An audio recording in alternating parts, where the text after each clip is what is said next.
Hey, what is going on, everybody? Welcome back to another episode of the KindaFunny Xcast. I'm one of your hosts, SnowBikeMike, and today I am joined by my two gaming dads, or if you're watching, my two wrestling jabronis, my dude Parris Lilly and Gary Whitta joining me this week. We'll talk about wrestling in just a moment, but let's go around. Gary Whitta, how are you doing on this lovely Friday? I'm good. Not only is it Friday, it's spring break next week, so I don't have to get up early in the morning to take my kid to school all next week. Gary, So I that's a love bonus. hearing that. Okay, some extra sleeping time. You also have the baby, though.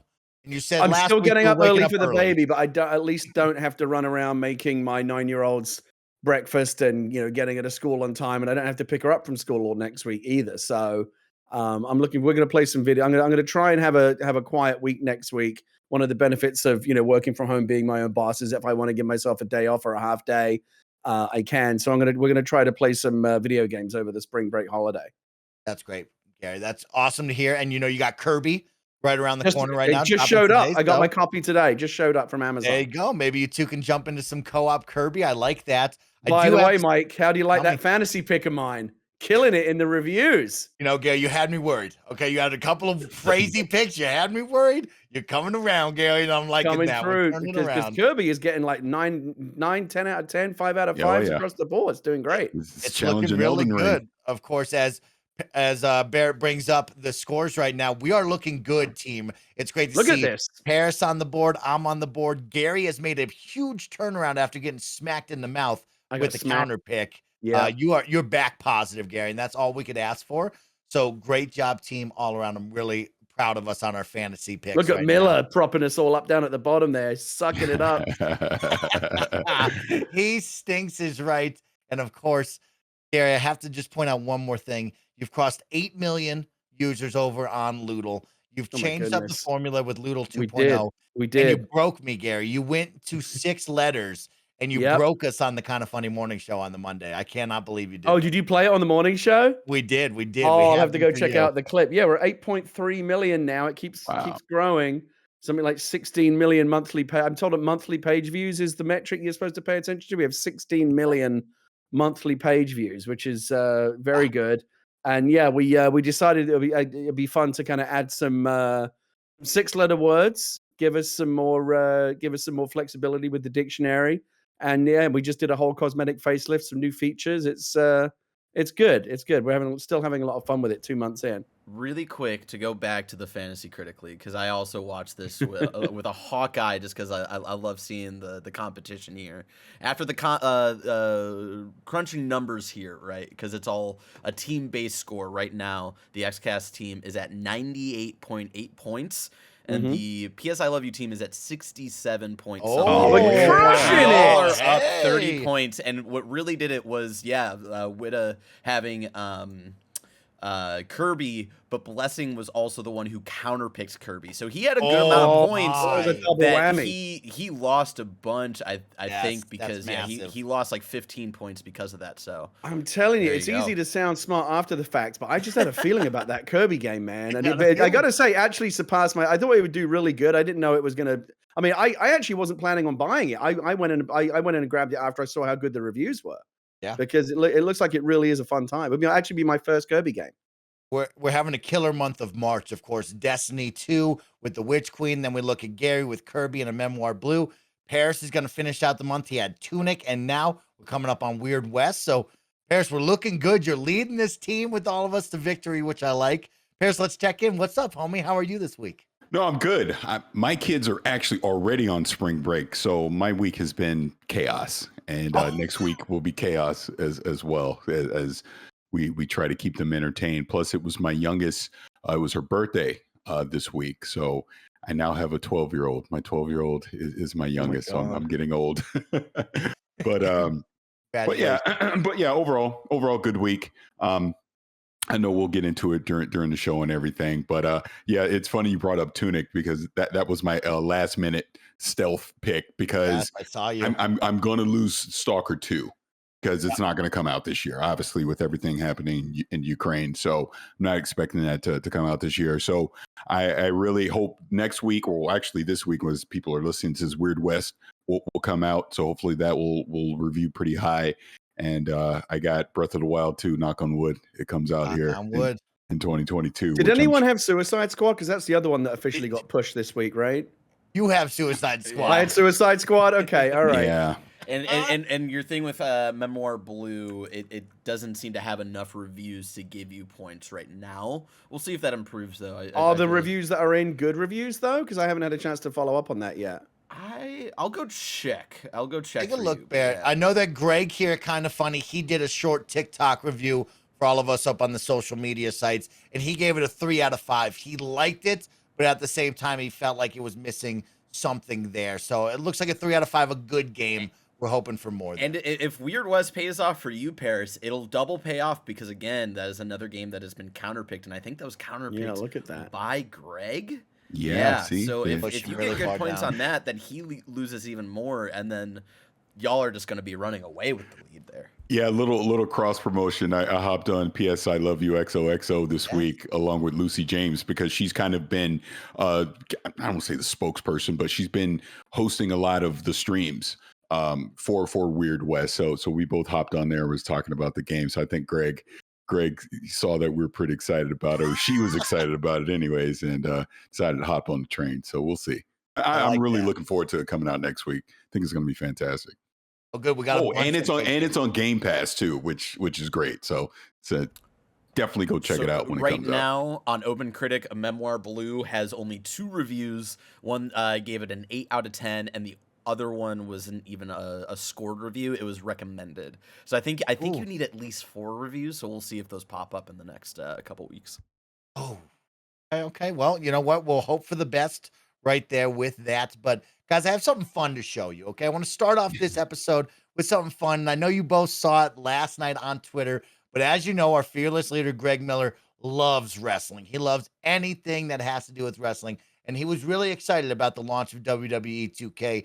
And we've played it for the past about 2 weeks now, having a good time and really diving into character creator mode with the community. And one of our incredible community members, Olive Party, has actually made each and every Kinda Funny member so far for all of us to play with in this fun little wrestling sandbox. And last night it was revealed the Xcast trio right here. Our squad is in full effect. Of course, if you are listening to the podcast and not watching, I encourage you to go check out social media or jump on the YouTube right now so you can see us walking down the big main stage. What a team. Yeah. Look at this, guys. This is us in WWE ready to put forth an awesome performance on the mat. Parris, you look great in your big Xbox showcase outfit. I know. I was dying when I saw that. That's so good. You have your top flight aviators and everything. You look good. They did a good job on all 3 of us. But Mike, I mean, come on, you're the star of the show here. I can't take my eyes off you. Look at this guy. It is unbelievable how canny it looks. I think we all look great, and it's really cool because I love having both of you by my side in the idea of what we're going to be doing with Kinda Funny Wrestling and the streams we'll have. But here's the catch, guys. We look great, right? We got Gary, we got Parris, we got myself. But the unfortunate part is we don't have a dope tag team nickname. And I challenge you in the audience to help me out here because while I was streaming WWE, I talked about the PS I Love You XOXO team, and one of the community members came up with a great name, PSI Slam You XOXO, and I loved that name. But the Xcast crew, we got to have a dope name too. So we got to think of what the KF Xcast crew is all about. So think about that. Are we NWO KFX? We bringing back KFX? I don't know, but I need y'all to think about that. And I know you two are the guys to do it. Well, we got to be heels. We have to be heels. There's no way we can be baby faces. So we got to come up with a heel name for sure. I'll be interested to see what the community thinks. I have to think on it because we got to come up with a good name. I like that. Yeah, you agree with that? I think we got to be. Yeah, I'll come up. By the next show, I'll have something good for you. All right. Well, I want to encourage you and the team out there and all of our audience to come up with a dope name for us. We're the bad boys of Kinda Funny. Okay, so help us out with that. But you know what else you can help us out with?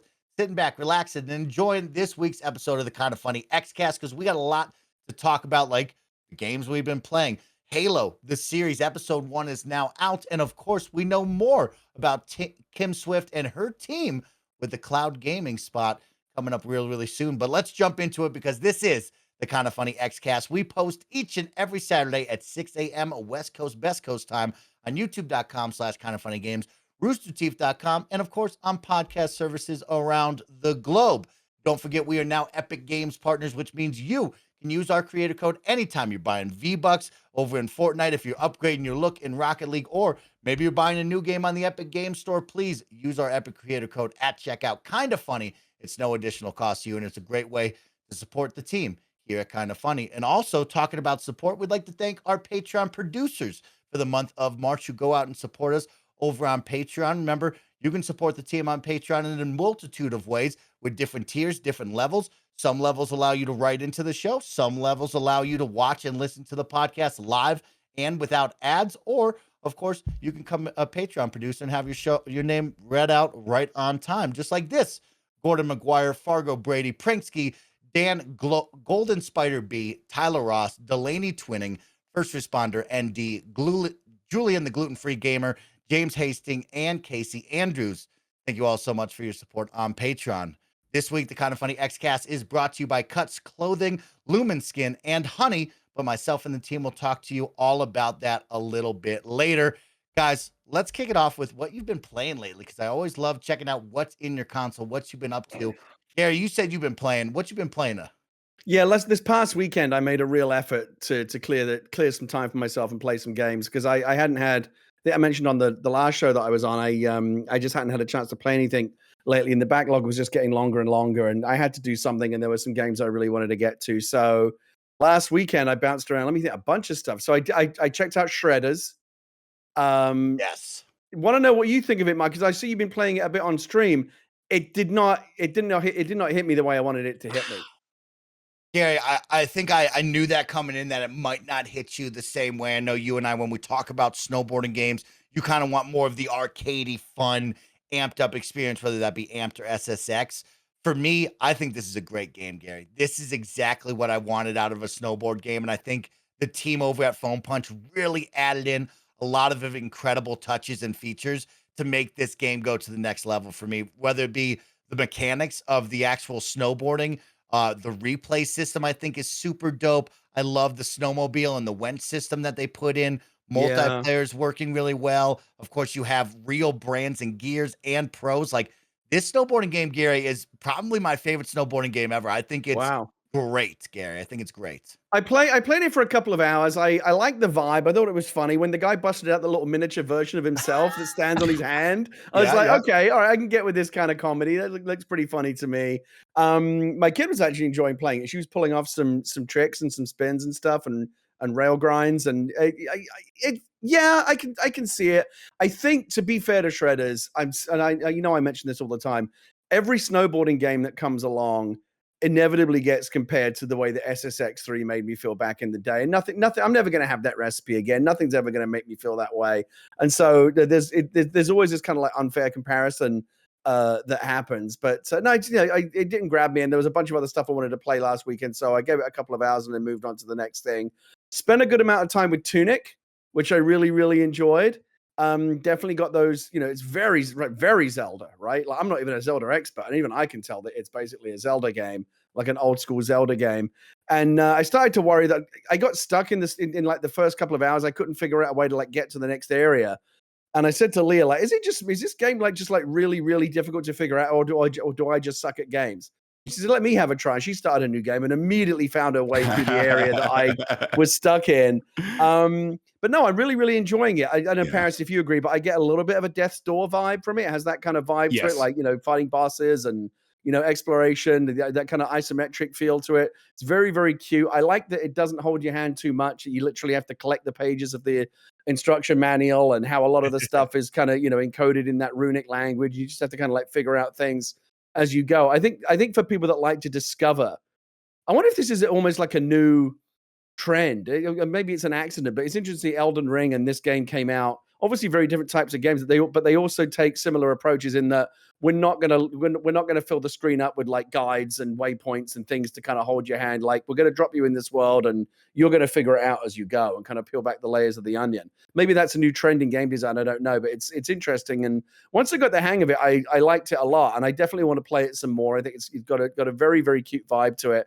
I like that it actually has a couple of really major assists. I don't know if you mess around in the menu, but you can turn off stamina so that you don't have any issue with stamina. And you can even basically there's a thing called no fail mode where basically you can't lose a fight. Like you have infinite health. So if you just like to explore and solve puzzles, but not have to worry too much about combat, because in the default mode, the bosses will kill you a lot.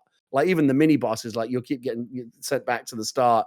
So it's nice to be able to just say, you know what, I don't want to have that kind of experience. I want to play on a slightly easier, on slightly easier terms. Really, really fun game. I feel like I'm barely just scratching the surface, but I've seen so many people who are deeper into it than me, really, really appreciating, everything it's doing from a game design perspective. So I will be playing that more, for sure. And then what else did I play? Oh, so I've been waiting to do this for a long time. I went back to Los Santos, Mike. GTA 5, story mode, all over again from the beginning. Performance RT mode on the Xbox Series X, 60 frames a second with ray tracing. It looks beautiful. It's amazing to me that Grand Theft Auto is now a game that is almost 10 years old. And it's still, in this new version of it, it looks like a game that could have come out yesterday. It still looks beautiful. It's still my favorite open world. I've said this a number of times on the Xcast, but the best open world games for me feel like a place that you go rather than a game that you play. And when I play GTA 5, I just love being in that city, man. I just went down to the beach and just watched the sunset. And you just feel like you're in that place, you're in that world. And it's also interesting that, because since I haven't played the story mode in almost 10 years, I wasn't a dad 10 years ago, I am now. I feel like the game hits different now as an older guy who's got a couple of kids. I relate to Michael so much more than I did 10 years ago. You know that scene when he comes home for the first time and his wife and his daughter are screaming at each other in the kitchen, and he just goes and sits out on the lounge and puts the earbuds in and listens to Phil Collins. He's like, fuck it, I'm out. I related to that so much. It's still it's such a masterpiece. Like, it's still such a fun game, and I enjoyed doing it all over again. And I'm glad I picked up the remaster, and I'm going to get into the online stuff very soon as well. That's great to hear, Gary. I'm glad that you jumped into Los Santos because I know how important it is to you. I guess my question is like, you were deep into the RP servers. Are you going to jump into just plain vanilla GTA Online, or are you going to go back to RP? What do you think? I don't think I'm going to go back to RP, because in the end, the RP stuff, as much as I enjoyed it for the first couple of months, ended up leaving a bit of a sour taste in my mouth for reasons I've gone into in the past. But the thing about the online stuff, about the vanilla, you say vanilla, but like you can do a ton of stuff in GTA Online. That really is kind of what GTA is now, is the living world of Los Santos in the online mode. It's also interesting to see that they're bringing out a paid. You see this? They're bringing out a paid tier, Online Plus. Yeah. I don't know enough about how GTA Online works to know if that's something that's going to be worth it to a lot of players. But it's interesting that they're adding that additional tier. Myself and a couple of friends are going to dive back into the official Rockstar GTA Online very soon and see how we feel about it. But I'm keen to give it a try. But even if I don't get into that, like just playing that story mode again. Like I just miss those characters, Trevor, Michael, and God, what's the third guy's name? Why am I blank? Franklin. Yep. Franklin. Those three guys, I just miss those guys. Like it's just such a fun world to be in. Parris, what about yourself? Have you been playing any games lately? So been playing three things, and I guess I can say that I'm playing it. I obviously can't give any impressions yet, but I have been playing Weird West. So thank you. Yeah, so thank you to Devolver Digital for providing that code. Been playing it on PC. I checked out Guardians of the Galaxy. I'm not super deep into it, but it was on Game Pass. I figured, what the hell? Let me go check it out. I know everyone at the end of last year really liked it, and it was up for Game of the Year consideration. And I can see it so far, story wise, it's pretty solid. If I had any critique on it, I really wish I could have played other characters instead of just Star-Lord. That would probably be my only thing about it so far that I'm not liking. But from a story standpoint, yeah, it's been solid, really, really good. Great surprise with that. And then I've continued with Tunic, playing that as well.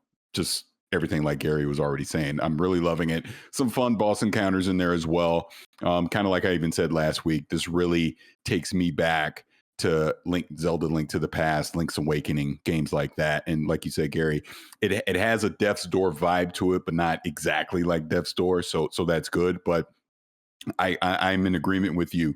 I hope we see more games that don't hold our hand. I think we kind of got into this rut of everyone felt like they needed to give us everything on the screen all at once to kind of guide us along the way. And I don't necessarily need that in all my games. I'd rather try and figure it out myself. As much as I love Horizon Forbidden West, I think it's fantastic. I really wish Aloy would stop talking to me. She tells me everything before and doesn't allow me to figure it out, as an example, right? So maybe I should climb up this wall. Exactly. I can get this for my stash later. Yeah. So it's like, I don't need that. Like, you know, and I've still not played Elden Ring, but I see what everyone keeps saying about it. And obviously, you know, that sounds like right up my alley as far as saying, hey, don't hold my hand, let me go figure it out and I'll have fun. I'm holding off on Elden Ring until this summer because I feel like we're gonna get a dry spot this summer. That's what I'm gonna play this summer. So I will play it, just not yet. But that's all I've been doing this week. And then obviously spring break, just all the chaos with that. I cannot wait to watch and hear about Parris playing Elden Ring. Because of course, as you see up on the page right now, Metacritic has now said that Elden Ring is good, and I am now 75 hours into Elden Ring and just still loving every moment of it. That's I've what been everyone playing says. the whole thing co-op too, so I've been sharing the experience with Andy and Kevin, my buddy, and it's just been a really fun time to explore, to discover, and of course to either dominate bosses or get dominated, which is always a good experience no matter what. But I can't wait to hear what you think of Elden I Ring. don't know if either of you follow Video Game Donkey on YouTube, but he's one of my Yes. favorite video game channels, and he's by all accounts, I watch him play games a lot. Pretty solid, you know, game player. Like he's good at games, and he finally put his Elden Ring video up this week, and he was complaining about how he thinks the balance is a bit off, and the boss fights are a little out of whack, and how it could be rebalanced. And I know, like, it's very a lot of people don't like to talk shit about Elden Ring because they get shot down by all the Elden Ring super fans. But when I hear someone like Donkey saying this game's too hard, I don't know, Mike. What do you think? It's an ongoing debate, isn't it? It's an ongoing debate, and I did watch Donkey's video. I love watching Donkey's videos. And Donkey's great. I love him. I think he does have a really good point of balancing and also like risk versus reward, right? He was showing a lot of like the higher end, like super strong bosses, and like, oh man, this guy only gives you 1,000 souls compared to this jabroni over here who gives you 1,500, right? And like that balancing seems off. And yeah, you're totally right, Gary. When you do fight the higher level bosses and they kill you in one shot, right? Only one hit, it does deflate you a lot. So I get it. It's kind of always been the Dark Souls thing to have that kind of run in an encounter with enemies like that. So it's like, it's a flip of the coin on how you feel, but I did like him bringing that to light. I thought it was good. It really does ultimately. I don't know if you can have an objective conversation about whether the game is too easy or obviously not too easy, but if it's too hard, because it really, like, for every player that gets one shot and goes, you know what, this game's not for me, there's another player who's like, right, I'm going again, and that's what they want, right? They want that challenge. Right, It really depends on. I think Elden Ring is the kind of is the kind of game that really like holds up a mirror to the player, and like you find out who you are. You know, like in Fight Club, Brad Pitt says that you don't know who you really are until you've been in a fight. Like Elden Ring's that kind of a game. Well, I'm glad to hear that you both have been finding time to play and making time to play. It's always great. I've actually got to play a bunch of games since we last talked. I was on the review. You can go catch it over on KindaFunny Games, the Gamescast review of Ghostwire Tokyo that we talked about earlier in the week. Me and Greg sat down. We both played through that experience from Tango Games Works, which of course is in the Bethesda/Microsoft umbrella. So it is part of our crew here on the Xbox side, even though it is a PlayStation exclusive for a limited time. But I had a good time with that. I think it is a good game, a fine experience. I think for some who are really into that kind of theme and genre of Japanese culture, a little bit of horror, really into like urban legends and being in Tokyo, being immersed in this open world, are really going to vibe with it. But for the casual fan, right, looking in, I think it's just a good, fine open world game that has some really basic combat. Enemy types don't go above and beyond the variety of what you'll see. There's some really cool standout moments, I think, that Tango Gameworks does with the game, whether it be like kind of like jump out of your seats, wild and crazy visuals, or really cool, like kind of world building inside of Tokyo, sharing different urban legends and getting lost in the side quests is what I loved so much about it. So I had a good time with Ghostwire Tokyo. I do look forward to seeing that come to Xbox and on Game Pass later on once the timed exclusivity does end, which is cool. Yeah. So speaking on that real quick, I did play it Ghostwire Tokyo during the preview period that we had. So thank you to Bethesda for providing that code. But I didn't play it enough. That's why I wasn't on the review. But for what I did play, like I like Danny and I were even talking about this offline. It was just okay. I just found it to be okay. I think I was expecting more from it. Obviously, the pedigree of the studio and Tango and everything that they've done in the past. That I think the review scores pretty much align with that, because the last time I looked, we're looking like, what was it, like high 70s or so? Yeah, I think on the score, like 7 areas. Yeah, it's 7, right? Yeah.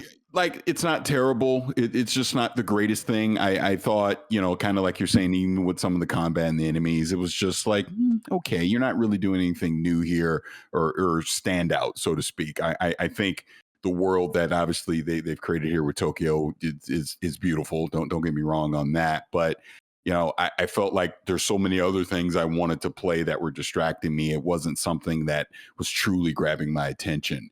I'll probably revisit it at some point, and like you're saying, eventually I know it'll come to Xbox and Game Pass and all that.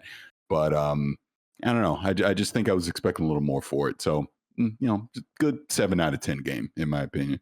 Yeah, right in the middle of the road here. And like I said, I think some people will vibe with it. But what I brought up, Parris, on the review was like, I don't think Ghostwire Tokyo will go down with like the history of that we bring up with the Evil Within, right? Like right. When people bring up horror games, they're like, oh, you got to play Evil Within or check out Evil Within 2. This one doesn't really have that kind of horror at all to it, right? There's no jump scares. There's no mind freakouts where somebody's following you or whispering your ear. Right. It's just like the world building, like I brought up with the urban legends. There was a couple of cool moments where like they tell you the story and it gave me a little bit of goosebumps. Or what I really liked and what they did was like, you'll go into a certain area and then in a blink of the eye, the whole room will change, right? And it will get distorted and change the theme of it and be really creepy and stuff. But when it comes to the horror side, I think that's where they missed for me, but I don't think it is like the true horror game like we were thinking before. You know what it kind of reminds me of in that way? Remember The Medium last year? Yes. Similar, where wasn't as scary as I was hoping it to be. I think that's a good example of it. But if someone gets a chance to check it out, I don't think you'll be upset if you play it, but I'm not going to go out of my way to go play it, if that makes sense. Yeah, and then the final 2 things I want to talk about that I've been playing is I have jumped into Tiny Tina's Wonderland. So thank you over to the team over at Gearbox for providing me a code before launch.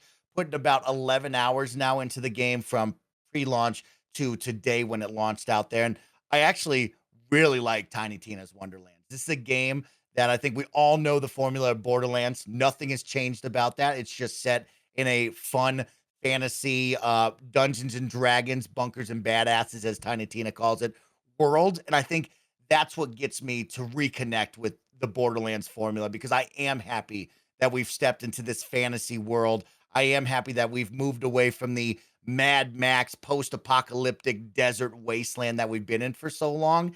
And that is really elevated by the voice acting cast. You are surrounded by a strong crew here, right? You have Andy Samberg, Wanda Sykes, and Ashley Birch all at the table with you. The main villain is Will Arnett. Of course, the narrator is Chris Parnell. So you have some like strong voice acting all around you, and like Claptrap's not there to annoy you anymore. It is a really fun time of getting back into Borderlands, of the looter shooter genre, going into a kind of fantasy setting with, knights, demons, skull, zombies and skeletons and all that jazz. So if you are looking for that looter shooter, if you're kind of interested in jumping back into Borderlands, but with more of a fresh take for the writing and the scenery, I think this really captured that for me. And I'm so happy to be jumping in with friends. So it's been a good time for me for my 11 hours right now. And then finally, dudes, Epic Games brought the twist, and I love it. Fortnite has no build mode right now, and it is so dope. They absolutely crushed it. I know it's funny because we've all been asking for no build mode in Fortnite for like years now. And so for them to finally do it and execute it so well, it is so impressive and so much fun. And talk about bringing, fresh air to a game like that. This is it right here. Fortnite no build mode is epic and awesome. I'm blown away with how good it is. I don't know. Have Parris, have your kids been talking about this? I know they've played Fortnite. Are they talking about this right now? My youngest has been playing. Yeah, she's playing it, and her little crew, they love it. So Oh my gosh. Gary, Yeah. I know you're a battle royale dude, and like when I tell you Fortnite, no build mode is the thing, it's for real the thing, Gary. They've done a great job at accommodating not being able to build for like, getting up and over certain areas, the movement speed and the pacing. They've added a tactical sprint similar to Call of Duty where, your guy has a certain endurance bar, but he'll actually sprint much faster. He kind of has a bigger jump. I don't want to call it like crackdown jump, but like it is clearly bigger where he can jump up like a full story of a building or a story and a half and actually mantle up like Halo. And it feels good and it looks good. There's even an overshield now, Gary, in this like Halo. It's well worth your time because I know you're a battle royale guy to check it out for a night. As a Fortnite outsider, I found it really interesting when I heard about this because my first thought was, wait, isn't the building like fundamental to the gameplay experience? Like that's the one thing, right, that separates Fortnite out from the other, obviously every PUBG style battle royale game has got its own things, but like the building and the construction of the forts was like that was Fortnite's thing, right? That was its essential gimmick. And if you remember, of course, even before it was a battle royale, that was its essential gimmick, right? It was fort building before it was anything else. That's literally why it's called Fortnite. And then they added the battle royale, and now the battle royale's become really popular. Now they're taking the building out. I don't know. It's really interesting to see. It sounds like it's working and people enjoy it without it. I know this is just a limited time event. Do you think it's possible though that if people really respond to this as much as they seem to be, that Epic would consider just getting rid of it entirely, and now Fortnite, it's just night now. There's no forts, it's just night. I don't think get rid of it completely, but I could see them breaking it out into its own mode for sure. Why not? It's just another option for people to play if you have enough people that have interest in it and enjoy it. Like I said, obviously in this limited capacity, people seem to be enjoying it. It'll be interesting to see long term how that goes, but we know Fortnite's not going to go away anytime soon, so they're always going to iterate on it and experiment with things. So I think it's possible. Did we lose Mike? I think we did. He's coming back, I think. He's trying to turn on his camera. Okay.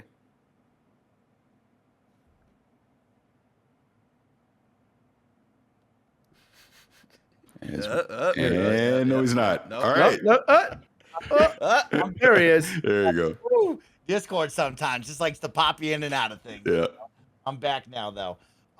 Yeah, Gary, I missed what you were saying, but I hope you do check it out no matter what. I hope you do check it out because it is a lot of fun. Yeah, what do you think, I'm actually Mike, more likely to check it out because the building stuff was what put me off. I'm like, I'm never gonna ever figure. I watch the high level players like building these incredible structures so quickly. I'm never gonna be able to do that. I know how to run around and shoot people, Right. but the whole strategic side of building the structures, like if you get rid of that, I can understand what the game is. It's just straight up battle royale. But it was the fort building stuff that always felt kind of alien to me, and I never took the time to learn it. Gary was asking Mike of like, do you think this becomes a permanent thing, even though right now they're saying it's a limited time of thing? Because people do seem to be liking it so much. Yeah, people really like it, Gary. And there's two schools of thought, and I'm kind of in one school of thought because, like you brought up earlier, right? Fortnite was built off of building, right? That is what made it unique in the battle royale genre. That's what made it so popular and so special, right? And so I don't see you just all of a sudden course correcting and going, well, guess what? No build forever, right? I just don't see that happening because now you compete in the space with Warzone and Apex, and it doesn't make you unique in this field, right? I could see it being added to custom games and being an occasional limited time mode, but being a permanent feature, even if you still have build mode, you're taking players away and siphoning them into a different game mode. And I just don't think that's the right move for Fortnite at this time, especially because of the history with building and the pro scene and all that. So no, I think it will be a limited time mode that will come and go or maybe stay in customs. But for what we're seeing right now, where it's the only mode, no, I could never see them doing that. I don't think that's the right move. There's an interesting historical parallel here because, as you know, I used to play a lot of PUBG. And when I played PUBG back in the early days, you remember when we first encountered it, it was a third person game, right? You ran around in third person. But as time went on, so many people wanted to play in first person that they added that mode. Yeah. And then that ended up becoming so popular that it became the default mode. And now barely anyone plays in third person. So I wonder if you still have the option. Which one do you want to play? So maybe the player base splits, and it becomes a permanent option. But it's like, you can play one or two flavors. Only time will tell, Gary, which is going to be really, really exciting to find out. But we have so much more to talk about. So let's jump into the news right after we hear a word from our sponsors.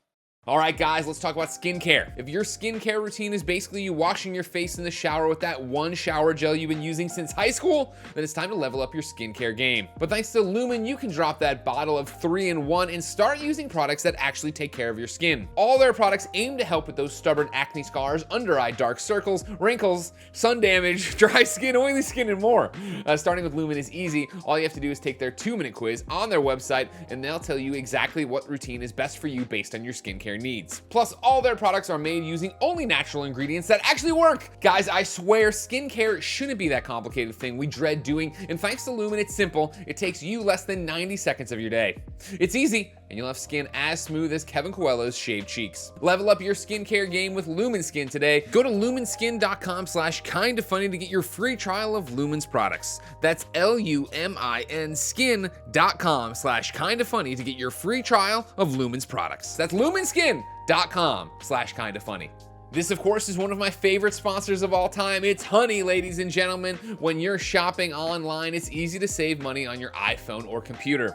Honey is the free shopping tool that scours the internet for promo codes and applies the best one it finds to your cart. Imagine you're shopping on one of your favorite sites. When you check out, the Honey button appears, and all you have to do is click Apply Coupons. Wait a few seconds as Honey searches for coupons it can find for that site, and if Honey finds a working coupon, you'll watch your prices drop. Here's, ladies and gentlemen, where I go and I hit pause on the ad because I use Honey all the time. This is my Google Chrome, and right there is the Honey button. You install it there. You can use it on your iPhone too, but it's great. It saves you money, and then if you're logged into, it accrues Honey coins that you can then spend on gift cards and stuff all the time. But then just yesterday, I was buying some Mizzou stuff off the internet. Guess what? There it is. I don't even think about it. Honey just pops up, little dancing coin. He's like, "You want me to save you some money?" And I'm like, "Yes, you do." If you don't already have Honey, you could be straight up missing out. And by getting it, you'll be doing yourself a solid and supporting this show. I'd never recommend something I don't use, so get Honey for free at joinhoney.com/kinda. That's joinhoney.com/kinda. Every day you gotta get up, worry about work, worry about your family, worry about when you're playing games. It's too much. So remove the stress for shopping for clothes with Cuts Clothing. Cuts Clothing has perfected the art and science of men's shirts, so now you can throw on one look and look great without ever having to think about it. Plus, Cuts has all the essentials for looking sharp like tees, hoodies, polos, and more, so you can stop bouncing between brands and shopping for different shirts. Tim Geddes loves Cuts. He went online, found the blues he loved, and then had them shipped to his door so he can go get haircuts and stare at electronics knowing he looks great. Cuts has totally revolutionized the traditional outdated t-shirt category. They make it easy to mix and match styles and colors so you can find the perfect style. They even developed their own fabric that's soft as hell and guaranteed not to pill or shrink. Join hundreds of thousands of guys who have made the simple decision to elevate their wardrobe with Cuts.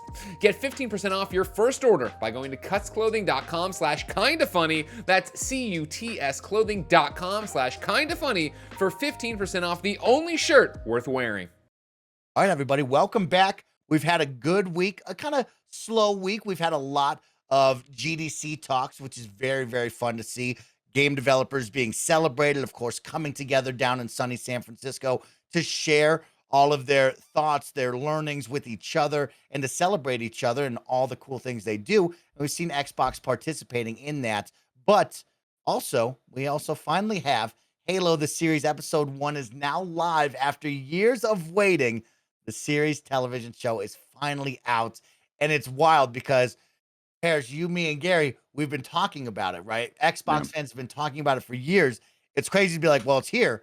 Let's talk about it, right? We've only speculated, so it's wild that we finally get to talk about it. And that's what I want to talk about with you two, because it is the biggest, baddest thing on the block right now for Xbox fans, and that is episode 1, Contact. And so I thought we'd kind of talk about our impressions, break down a little bit of the story, and celebrate or, critique what we thought about that. But Parris, after episode 1, what do you think? I enjoyed it. There's things about it that had me scratch my head a little bit on just decisions that they made. Overall, I enjoyed it. I'm invested enough that I want to see where this story goes and how it plays out. It's funny, but just the visual style and the way they're doing the storytelling this feels very Star Trek to me, as far as like I would say more modern Star Trek. Think post Voyager, so more Discovery, things like that, right? That's what this kind of feels like to me. Not that that's a bad thing, good thing, bad thing. It's obviously up to interpretation, but that was kind of the vibe I got from it. I do wish special effects wise could have been a little bit better, especially with the elite and everything. But you know, hey, it is Halo. They got the vibe of Halo into this, so I did appreciate that. I think the two biggest things for me revolved around Master Chief, and it sounds like I'm complaining a little bit, but I kind of want to get this out of the way. Is with the Master Chief. Number one, Steve Downs is iconic, so to not hear that voice was just throwing me off the entire time. Yeah, it's very different, and he takes his helmet off. And I know we talked about this a little bit a while back when that news first came out, and I was completely against it. And I'm not so against it after actually seeing it and understanding the context of why he did it in this story. It will be interesting to see moving forward how much he has the helmet off. Because obviously, you know, being fans of the game, you know, he was almost like a vessel for us, the player, right? Being in the game. That's why, you know, he's never taken the helmet off. But we've even seen with Halo Infinite now, they've definitely humanized Chief more even in the game. So to see him humanize here in this series kind of makes sense. I get it. Like, I get where the story goes. I get this is not complete one-to-one from the games that we played the past 20 years. It just lives in that universe and that lore. It's almost like an alternate reality, right? So I'm like, all right, let's see where this goes. And I don't want to spoil anything, but this is being compared to another series right now. Okay. Just the direction that they've taken the story in episode 1. And obviously we'll have to see where it goes beyond that. But there's a certain thing that happens that feels a lot like another popular series out there. And we'll see where it goes. But I enjoyed it. I think the acting cast is very solid in that. It's a lot more violent than I thought. It's very brutal, especially that opening scene that we get with it. But yeah, I'm definitely down with this. And obviously, you know, Paramount, they've already renewed it for season 2, so we know we're gonna get to see this thing fleshed out and not get the rug pulled from under us. But so far so good. Yeah, definitely so far so good with it, and I want to see where it goes. Yeah, I agree with you, Parris. I actually walked away liking this a lot more than I thought I would after, you know, kind of breaking down the first trailer and kind of getting over the effects and the CGI, which, you know, we'll talk about for days. But really, when it comes down to it, is as a Halo fan, I was really, really pleased with what I saw, right? It was what I love come to life on the silver screen, right? We went to these cool, iconic locations like Reach with Fleet Command, right? You get to see that on the big screen. Then you go over and you see High Charity with the Covenant. You're like, and these are like cool locations that I know and I identify with. And then even seeing the characters, right? Like seeing Chief moving around and Pablo wearing the armor, it looked cool and it looked awesome. And I actually do like the armor of the Spartans a lot. I think they did a great job with that.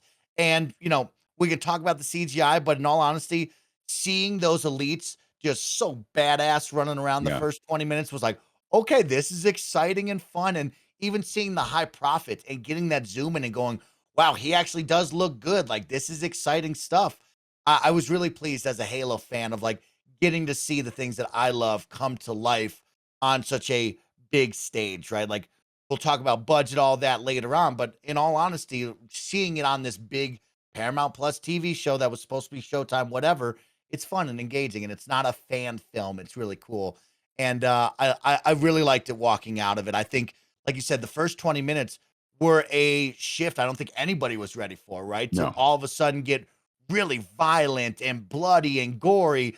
Seeing the Covenant use Covenant weaponry on just civilians, right, was like eye-opening because the game isn't that mature, right, when it comes to bloody and gore factor.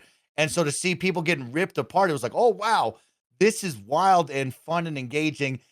I do look forward to seeing it. There's a couple of interesting ones online of like, they talk about this is the Covenant crew, right? But it was just elites, right? So it was interesting of like, there's no grunts there running around. Right. What will the brutes look like? Because these elites, they were kind of big and bulky, Paris. So like, what does a brute look like compared to this elite that I saw on the screen? But all in all, I was really pleased with the first 20 minutes, and I like the world building that we started up, right? We see Halsey and what Halsey means to the universe, what she's kind of doing with her Spartans, and also like what possibly could be this clone, right? Cortana. We don't know what's happening there. I thought that was fun. And I really like seeing Commander Keyes and Miranda Keyes. I thought that was a cool dynamic of like the father-daughter conversation and also like Halsey being involved. It was really good time for a Halo Right. fan, I think, walking away from it. Yeah, and like Reach obviously is Yep. in this as well. And this is a minor spoiler. But the fact that this first episode makes me question the UNSC, because through the Yes. games, we've always looked at them as the good guys.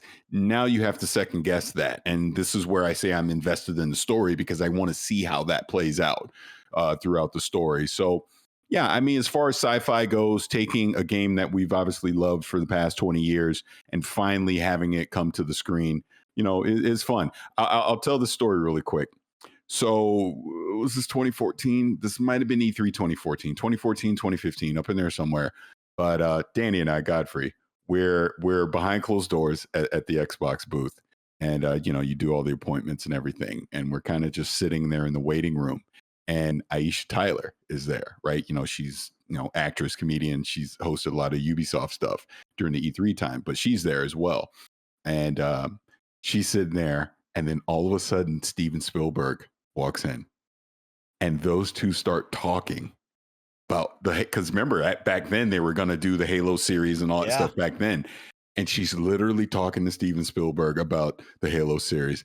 I don't think I could pick my mouth off the floor the entire time. I was like, just the whole time, just watching those two talk about it. But I bring that up because that just goes to show you how long this has been in production and talked about and, rewritten and canceled and, started up again. And to finally, get this out and to have obviously high production value here. And like I said, a compelling story and everything with it. I mean, like I said, maybe I don't necessarily agree with all the particular choices that they've made here in this first episode compared to what I've known for the past 20 years with Halo, but I'm willing to give it a shot and see how it plays out because, like I said, wasn't necessarily a fan of Chief taking his helmet off, but Pablo's a great actor. Shout out to The Wire, obviously, those people there, but I get it. I get why they did it. So let's see how it plays out. And I'm excited to see the direction that story goes. Yeah, I am kind of happy, Parris, that they ripped the Band-Aid off early with the helmet, right? Yeah. I think that was one we've talked a lot about, and it's like, will they, won't they? You can't do that. You can't do this. And I like that it was like episode 1, hey, we're going to do this. Like, let's just get it over with. Let's get that out of your way so you understand what we're building here. And it was a cool connection piece, right? Something that we've never seen in the games. And this is its own canon lore here, but it was cool to have that connection and build that kind of moment up right there. And Gary, I want to get you involved because this is something fun. You get to see me and Parris and all the Xbox fans kind of, gleefully smile or, talk about and critique, but really it seems like a lot of positivity around this. You have created some beloved franchises. What do you think the team over there that created this Halo series feels right now after, seeing people react and kind of smile to what they brought to life? I mean, so first of all, just in case there's any confusion about why I'm not weighing in on the show, I said before that, Mike, when we were talking, that anytime we kind of stray into the world of criticizing film and television, I feel that I should kind of recuse myself because it's my day job. And I don't feel, we all live in glass houses, and I don't feel comfortable, criticizing the work of other people who do the same kind of work that I do. And so, like, if I were a video game developer, I wouldn't be on this show, right? Because if I'm making video games for a living, I don't think I would also be comfortable being in the business, like criticizing other people who make video games. Video games for me are as a hobby. I do sometimes consultant games and things like that these days, but few and far between. Video games are a hobby for me, so I'm happy to come on here and run my mouth about video games and criticize them. But I work in film and television all day long, and so for me to come on here and also try to act like a critic or someone, it's not something I feel comfortable doing. And that said, and also the show just dropped, and I haven't even seen the first episode yet. I do intend to watch it, but generally, like, if you go look at my Twitter feed, you'll never see me commenting on whether usually if it's something positive, if I really, really liked a movie, I'll say something. But if I have a negative comment about something, I'll just keep it to myself. So, but to your question, I imagine the people who at this point, having been there, like I imagine they're just exhausted. I think I mentioned to you before. There's a great analogy. I read a book years ago called Into Thin Air about a guy who climbed Everest, and he said the worst thing about climbing Everest is when you finally get to the top, you don't even really get to kind of experience a moment of triumph because you're so exhausted. And there's no oxygen up there, and you're so concerned about getting back down. You can spend so little time at the top that there's a window to get back down the mountain safely before it gets dark and it gets too cold. That you don't even get to really appreciate what it's like to be, kind of the highest summit on Earth. And it often feels that way when by the time a movie or a television show that you've worked on comes out, it's actually old news to you. You've probably moved on. You've probably done like three or four separate subsequent projects since then. Since just thinking, oh yeah, I worked. Oh, that's finally coming out. Yeah, I worked on that years ago. But you're just like so over it and so exhausted that you just hope people like it, and that's where the gratification is. You worked on something for a long time, and especially when you work on something like Halo, where a lot of it has to be done in secret and you can't talk about it, and they're very protective about what they show and when. To finally just be able to kind of show it to the world and go, here, what do you think, and hopefully get positive feedback is it is a great relief, and it is a load off, and I'm very, very happy for the people that have worked on it for so many years that they finally do kind of get to see the fruits of their labors enjoyed by people around the world, and hopefully it will be embraced by fans. And like you said, there's a second series already, and I do like the fact that they're doing kind of a parallel version of the Halo universe, that they don't feel shackled to the storytelling that has taken place in the games already. Bring across the familiar elements that people are going to appreciate and recognize, but also give yourself the freedom to tell your own story. Just on the helmet issue, and there was never a doubt in my mind that helmet was going to come off. Having been in the kind of rooms where those kind of decisions are made, there was no way that helmet was staying on. Look at the Mandalorian; the helmet came off. Right. We've seen there's and that was and they were buying into a pre-existing culture of the Mandalorians, like Boba Fett. Right, the helmet never came off, and that was cool. When Boba Fett's a secondary character, you can do that. But when you're making a character who's behind a helmet, behind a mask, your main character, very, very difficult to make an argument that you can get an audience to empathize with and understand a character if you can never see their face, if you can never really see them facially emote. Like, what is there for an actor to do? There's so little. It's very, very hard to kind of make that connection. With a video game character, it's fine because you're the person behind the helmet, right? You're kind of standing in for the character. But when it's someone else, when it's another character that you're watching, the idea that you'll be able, the audience can make a full connection to that character without ever being able to see their eyes, their face, all the different things that an actor does to kind of emote and connect with an audience. It was never in doubt for me that was a creative decision they would end up making, and I'm actually kind of glad to see that. As Parris just said, Parris, you mentioned you weren't as upset about it as you thought you might be when it actually happened. I think that's because probably deep down you always knew the helmet had to come off as well. Like deep down you just know. And I'm glad to see that the fan base doesn't seem to have complained about it. I think you could have made the argument, or you could have suggested like 6 months or a year ago, oh my God, the idea of Chief taking the helmet off, that's sacrilege. You can never do that. But they did it, and it actually seems like the fan base have been okay with it. And I'm glad to see that, because I think I think that is an illustration of the fact that the even the most diehard Halo fans recognize that if you're going to do something in film or television with Master Chief or any character who's known to be kind of always behind a mask, at some point if you're telling a film or a television type story, you got to see the guy's face. I don't know, that's my thinking on it. I like that, Gary, and I appreciate you bringing to light everything behind the scenes with you, and of course letting us all know. But I had to get you involved, and I always appreciate your insights, talking TV entertainment and Halo with us. I guess, Parris, to end this, what's the one thing you want to see from the series now that we're going out into the distance here with this? Oh, I want to see him go to a Halo ring.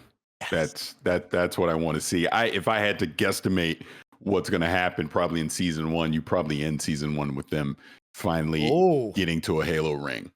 I love that this, like we said, this lives in this alternate reality. So all our expectations have been skewed on what it is. Like, he's already the demon. Again, these are minor spoilers, but he's already the demon. The elites already see Chief as this big threat. Why?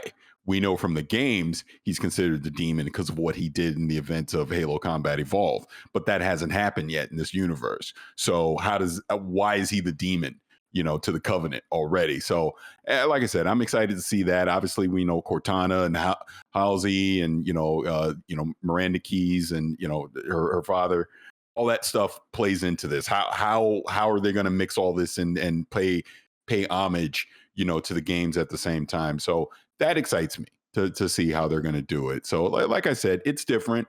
It's not the games, but I'm invested. I want to see where it goes. I loved when he called him the demon. That was so cool, Parris. Yeah. That was awesome. It's right. So some positive stuff there. Really enjoyed that, and being able to talk with you two about that is always a big smile on my face because it's been a long time coming. And for Xbox fans, this is the big thing of the week to take a look at. But let's continue on because we have another big thing. Kim Swift and her team have now finally come to the light and shown us and kind of talked about what they're going to be doing over at Xbox with this cloud service team. And it's actually really interesting because this was announced over at GDC. And as I talked about at the beginning of the podcast, GDC is about game developers, right? This isn't for the common fan out there. You can watch certain breakdowns. And I think Sarah Bond and Phil had a really great fireside chat that everybody should tune in and check out about empowering devs and how Microsoft and Xbox play in to the culture and indie development and how they can help all these developers around the globe. But really, this isn't about me, the fan, at all, right? And so when we get into Kim Swift and this team over here, there is a big thing going on because this is far beyond just the common stuff. So we're going to get kind of down and dirty and nerdy for a second, but let's jump into and talk about it because a new branch of Xbox Game Studio Publishing is now dedicated to cloud gaming. This is from VGC by Chris Scullion, and we're going to read through this one right now. So Xbox Game Studio Publishing has officially announced its new cloud gaming organization. According to Microsoft, the division works with studios to develop cloud-native titles and bring them exclusively to the Xbox ecosystem. The division is led by Kim Swift, who joined Xbox last year as a cloud gaming director. In a presentation video aimed at developers, Swift explained that the division's mandate is to partner with world-class game development teams to develop cloud-native games to bring unprecedented experiences to players that can only be achieved with cloud technology. The concept of cloud-native games differs somewhat from simply streaming games to a player's display using something like Game Pass or PlayStation Now. While technically this counts as cloud-native because it relies on remote servers, these servers are still mainly running games that were designed for home consoles, which would provide identical performance if installed locally. Instead, cloud-native games use the cloud to process certain parts of the game, such as physics, lighting, environments, or AI. This has a number of potential uses, such as freeing up processing power on a home console or making sure that players joining an online world can all get the same synchronized experience. An early example of this is the multiplayer Wrecking Zone mode in Crackdown 3, which uses the cloud to process destruction physics, allowing players to blow up enormous buildings into countless small pieces with no drop in performance. Cloud gaming is still in its infancy, Swift said in her presentation, comparing the new division's position with where Netflix was when it was just starting to move from disc mailing company to a streaming service. Quote, at this time when Netflix was formed, internet speeds were not what they needed in order to send packets fast enough to support streaming. So instead, they sent physical packets in the mail in the form of DVDs, and they had to wait for technology to catch up with their vision. But they were ready for it. Swift said that she sees the future of cloud gaming falling into three separate categories: ubiquity, cloud AI, and runtime calculations. According to Swift, ubiquity, the ability to stream games on any device, even though that wouldn't be powerful enough to run them natively, is the low-hanging fruit for cloud content. Cloud AI, meanwhile, will advance what developers can do by using technology like machine learning, natural language processing, and reinforcement learning. While this could lead to benefits for players in the shape of things like more convincing NPCs, it could also lead to useful tools for developers, such as the ability to create QA bots, which can use machine learning to test games on a huge scale, toxicity detection and filters, using machine learning to improve games that have procedurally generated features. And of course, finally, runtime calculations could be used to increase the horsepower at runtime, leading to improved graphics rendering, AI agents, randomization for crowd scenes, for example, destruction effects, or as Swift puts it, all the things. I really think that this is what people think of when they hear cloud gaming, Swift said. At one point, I was working on a cloud title and was asked the question, how do we build massive concurrent scale for players and make that more engaging? How can we have more players in a space than we've ever seen before? And those are the areas that definitely require long-term investment. But we're excited to start looking forward and driving what the possibility space could be. End quote. So a lot there. I know it was very nerdy and technologically driven, but that is what GDC is all about. They're talking to game developers, but it is kind of the first time we've seen Kim Swift and her team step out into the light and say, hey, this is what we're doing here. This is what we want to elevate. Parris, I know you and I and Gary have talked about cloud gaming before. We actually talked about when Kim Swift was hired and the Kojima rumors and what is cloud gaming. Cloud native to the cloud, right? As opposed to just game streaming. What do you think about kind of Xbox's double down investment into this future?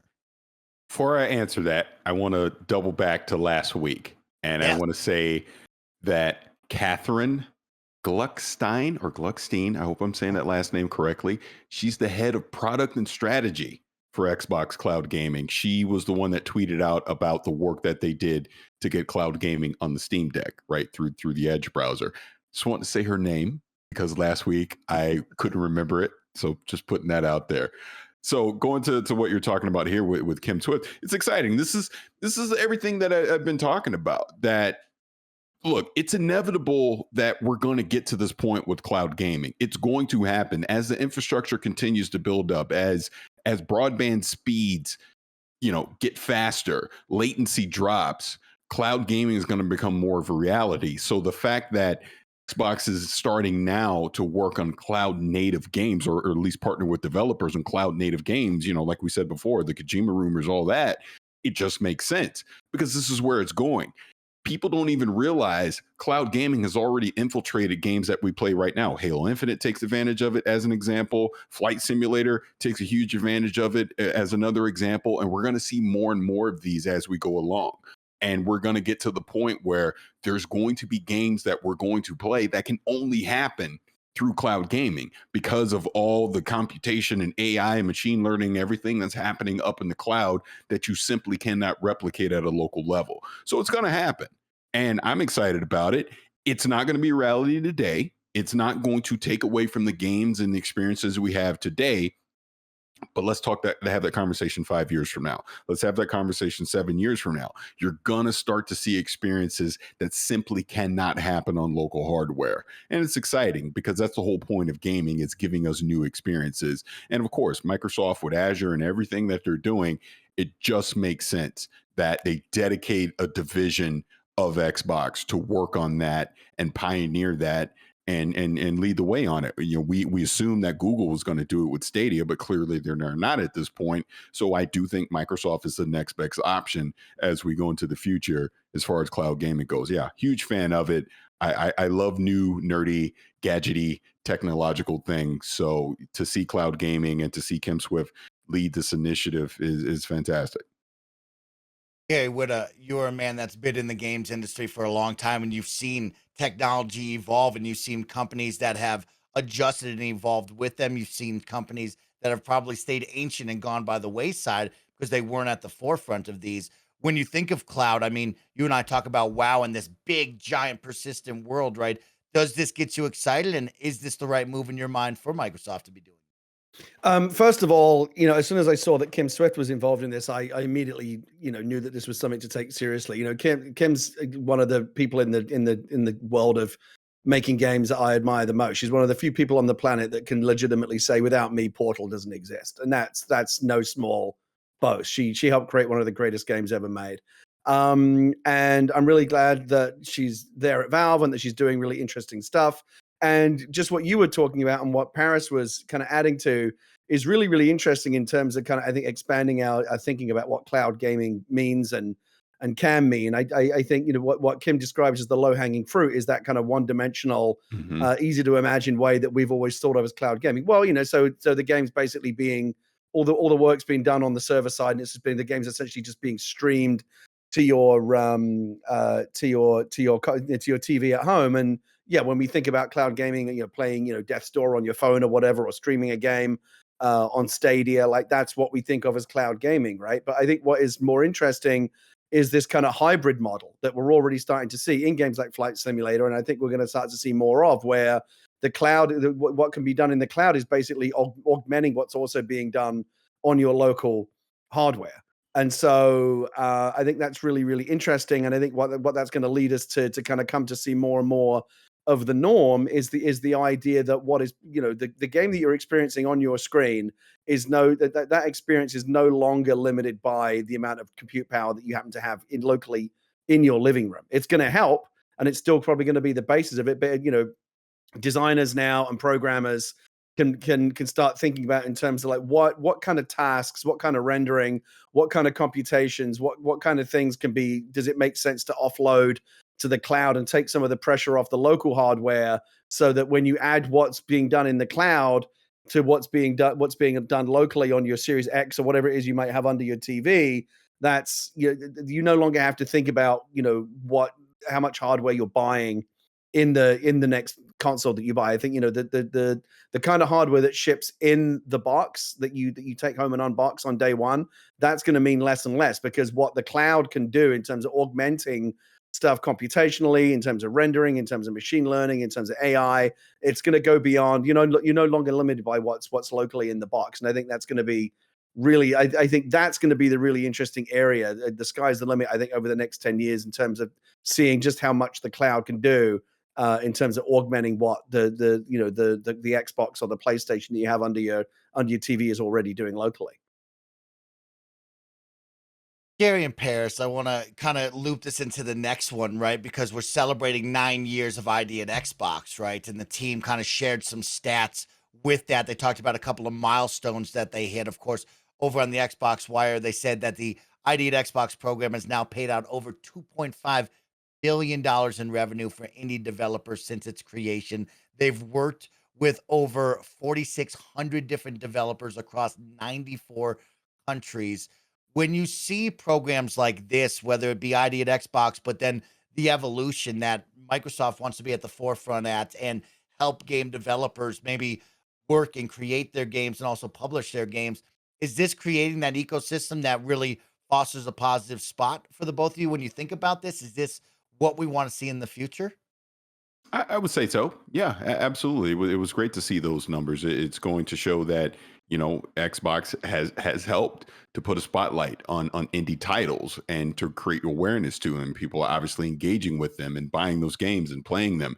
You know, we obviously talk about Game Pass to death on the show, but we also saw those numbers come from GDC and how that creates engagement and gets more people to play these titles. Like, you know, we spent the first half of this episode and last week talking about Tunic. That's an indie game basically made by one person. You know, we've obviously talked about Death's Door over the past few years. There's so many indie titles out there that are just fantastic, that deserve the spotlight. These developers, you know, working in these small teams, taking such huge risk by doing that to deliver these games. I mean, literally their career could bank on the success or failure of one game coming out, right? There might not be any do-overs if a game doesn't hit the way that it does. So to see that ID at Xbox is spotlighting all these games and making us aware of them, and then we get to engage with them, and we're enjoying them and playing them and spending the money on them.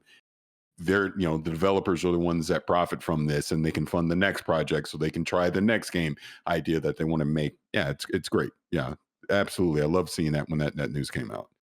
Yeah, it's awesome to see ID at Xbox, and also like how everything kind of like revolves around the cloud, or how the cloud is a part of it all, right? When you listen to these GDC talks, right? Like ID at Xbox, Game Pass, now we have this cloud division. Like the cloud is involved in all of that, right? And it is really exciting. It's hard to kind of think about it now, right? If you're not a game designer, you think, well, what does this mean? Is what if my internet doesn't turn on? Will the whole thing turn off? Will I not Right, get right. these features, right? But like you said, Parris and Gary, it's like this is in the future, right? We're getting there. We're building the foundation. So when we are ready to turn the switch, this team is at the best they can be with all the preparation and all of the work that they're doing with these different developers. As Parris has always highlighted, right? Indie games are pushing that next thing, that next big thing, usually instead of the AAAs that are kind of set in their ways and know how to make that cash cow. It will be really fun to see who answers that call to action with Kim Swift and her team, what they can create and what we will see moving in years to come. But guys, let's finish off the show with our final one, and this one is all for Gary because Gary's got a sweet... really quick, Mike. Really quick. You're talking about GDC, and you didn't talk about the biggest thing to happen at GDC. Oh my Parris gosh! and I finally being vindicated with Psychonauts 2 winning Best Narrative at the GDC Awards. As it should. As it fucking should. Finally getting its due. You gotta love it. Okay. And Tim Schafer had an awesome suit on too. It was great. Oh, he's known for great suits. Yeah. He's known for great suits. That's awesome. That's awesome to hear. Well, I'm glad that you two got some vindication, some love for that Psychonauts 2 team because they deserve it. That is great that it's finally have come. But let's talk about Gary's Xbox controller collection growing because, Gary, if you look out the window, spring is in the air and Xbox has teamed up with some different teams to bring you a new spring collection for 2022. So we have the Power A enhanced wired controllers that are selling at $37.99 in a sweet pastel colorway right here. The names of them: Lavender Swirl, Cotton Candy Blue, Pink Lemonade, Purple Camo, Pastel Dream. And then on top of that, you see the OtterBox team up right over there. OtterBox has actually teamed up and created a kind of it's called the OtterBox Easy Grip Controller Shell. So you can see right there, you surround your controller with this shell and put on the nice, beautiful lilac dream colorway, they call it. And then 8-Bit Dough has come in with the ultimate wired controller for Xbox in a beautiful pastel pink. Gary, I know you like your controllers wireless, but are you telling me in the audience that you don't vibe with these spring colors right now? Gary, you're muted. Yeah, he's muted. Sorry, my bad. I've got a capacitive mute button here. Sometimes I can hit it accidentally, and it doesn't like bleep or anything, so I don't know when I've done it. My bad. I've gone back and forth again on these controllers. We first talked about it on Tuesday this week on Widow Wednesday when they first rolled them out, and I said to Greg at the time when I first saw the colors, I immediately fell in love because I love these kind of pastel. Easter type colors, the kind of the baby blue and the powder pink, and they look like Cadbury mini eggs to me. And I just love those. I just love those Easter colors. I think they're really pretty, and I love all of the designs. Every single one I'm looking at, I think they're terrific. So the color scheme very much speaks to me. And then as soon as I saw wired, I just switched off because I'm like, oh man, like who wants wired controllers in an age of wireless? But then somebody pointed out, wait, don't you use an Xbox controller when you play games at your PC? And I was like, oh shit, yeah, like I actually do use a wired controller for that, because when I'm playing in the living room, the last thing I need with a 9-year-old running around is a cable running across the living room floor, right? And again, it just feels so old-fashioned, the idea of playing with a wired controller these days. But when I'm sitting here at my PC playing a game, yeah, I do use it, because who cares about a wired controller when you're sitting at your desk? It's no big deal. So now I'm actually back on the train of thinking maybe I want to grab one or two of these, because I could use it as it could be my default controller. But I'm curious to know what you and Parris think about the colors, because I'm very comfortable in my masculinity. I love these colors. I think they're actually really, really cool. They're very pretty, and I think they all complement each other as well. Not only is each one just very nice in its own right, but they're a very nice like when you see them all together, it's just such a nice range of colors. There's something very pleasing and kind of calming about these pastel colors, don't you think? I don't know what you guys think. The taste in this kind of things are subjective. We've argued about different colors before, but I don't know. I just think that there's something very soothing and calming about these colors. Oh, I can tell you right off the top. Pink lemonade, I Pink love lemonade. Yeah, yes. Absolutely. And my daughter, my youngest, she'd be all over that and the pink one. I like the powder blue one as well. So yeah, no issues with the colors at all. And like you said, the wire doesn't bother me because I play games on my PC as well. I don't necessarily do keyboard and mouse all the time. So yeah, just plug it in my PC, it'd be fine. Yeah, I really love the pink lemonade, like Parris brought up. And actually what draws my eye is the thumbsticks, and actually the face buttons are really, really jump out you. And I think that is the use of the colors for the A, X, Y, and B, along with kind of the white buttons on the pink lemonade sway. Because, with the Xbox Elite version 2 controller, it's just all blacked out, right? Even the face buttons are black and gray, and you kind of lose that old school Xbox pop like you got with the Xbox 360 controller that we all know and love, right? And so when I see this, I get that kind of feeling of seeing those colored face buttons, and I love the pink lemonade. I am just like you guys. I play so close to my Xbox. I am actually usually wired in for everything, but what I really am interested in is actually this OtterBox Easy Grip controller shell. So looking at that at first, I was like, so what are they doing with these grips on the side? And then if I got finally a closer look, there's a full shell going around this controller. And that's actually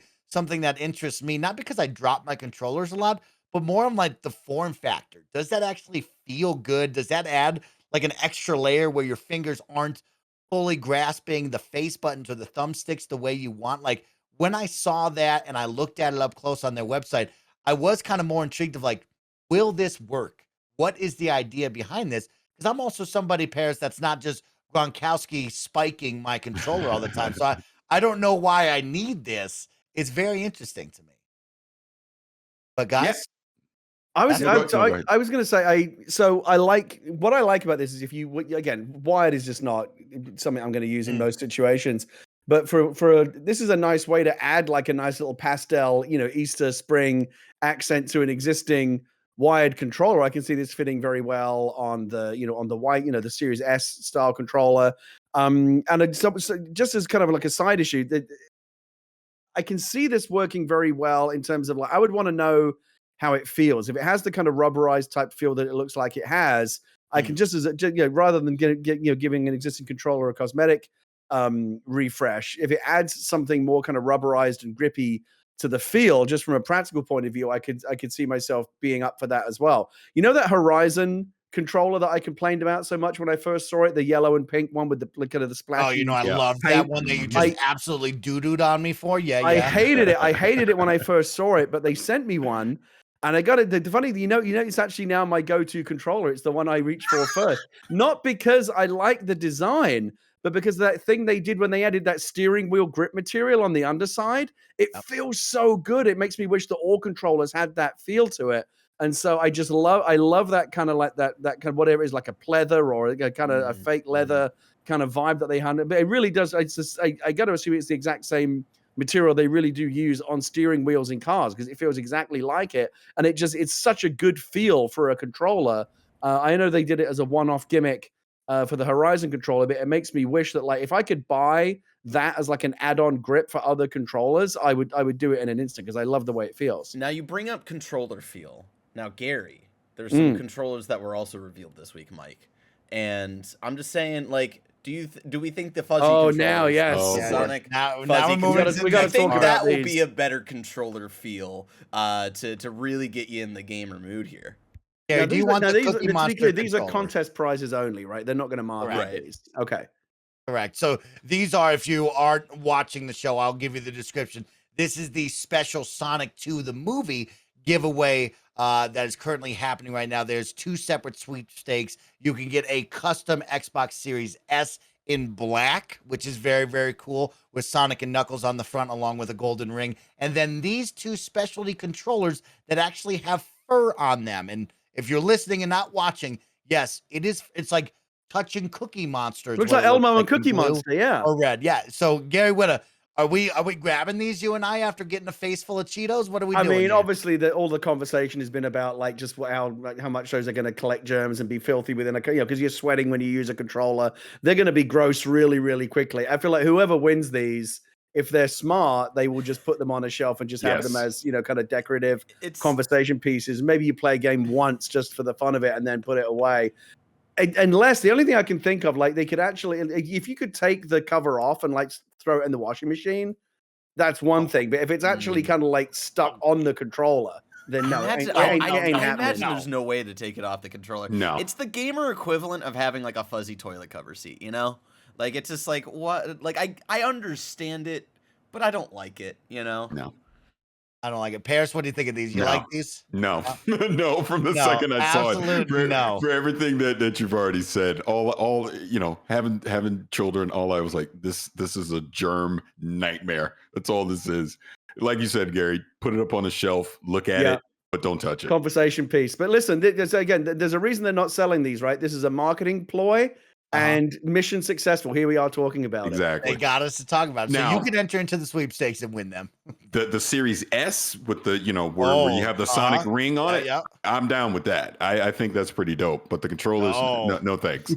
That thing is sweet because it's a black Xbox Series S. Right? We've only seen the Series S in white, but of course it is all blacked out, which is very cool. The golden ring with the Sonic and Knuckles face is cool. But yeah, you can win this right now. That, like I said, 2 separate sweepstakes. You can go onto their socials, go check it out, and try to win this. And if you do win it, let us know what you think of the furry controllers, because we would love to know over here on the Kinda Funny Xcast. But guys, this has been another great episode, catching up with both of you, talking about the games we've played, talking about episode 1 of the Halo TV series, which was really exciting to finally have here, reality, able to watch it. And of course, what happened over at GDC with Xbox.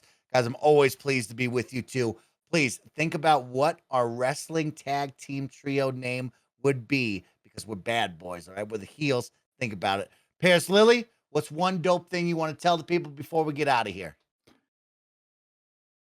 Tom Brady's back. I don't know. Oh, you like that? Okay, I like that. You did that last week, Parris. I know. I couldn't think of anything else. This isn't a good thing, but I'll say this. I'll go on the record. The Lakers will not make the play-in. Okay. That is a big one right there. All right. I like that. I am a Carmelo fan, a LeBron James fan. I even like Russell Westbrook. Probably not on that team, but I like him. Mm-hmm. And it hurts me to see that team not play the way that they are supposed to. It hurts me too. That's what you get for taking that crypto money. That's what you get. Gary Whitta, what is one dope thing that you would like to tell the people out there? What do I want to tell you this week? I'm just going to go, as soon as this is over, I'm just going to go lay on the couch and try to do as little as possible. I am going to be playing the new Kirby game this weekend. The trick is going to get busted. I'm going to play some Kirby and Forgotten Lands. And I'm telling you that I was so taken by some of those WWE intro videos that the best friends created. The Blessing one was amazing. Yeah, I just saw there's a Janet Garcia one that just went up earlier today. But that one of the 3 of us, I mean, it was just so amazing that it makes me want to go and try and make some characters. So it's convinced me to finally bust out WWE this weekend and see if I can make some characters with that generator. It looks like a lot of fun. I like that, Gary. And I've actually had a ton of fun grabbing all those characters and just letting the AI battle while I watch and enjoy it. It's almost like putting a Madden game on demo mode. It is fun and engaging. So give that a try over your weekend and get lost in a cool match as you set us all up in the sandbox. But one thing I will tell all of you is spring is in the air. We got games coming out for you to go play, and the sun is shining a little bit more here in Northern Hemisphere. So go outside and go enjoy some sunshine. Go and take a hike and have some fun. Most importantly, thank you for watching and listening. We'll catch you back here next week for another episode of the Kinda Funny Xcast. Peace.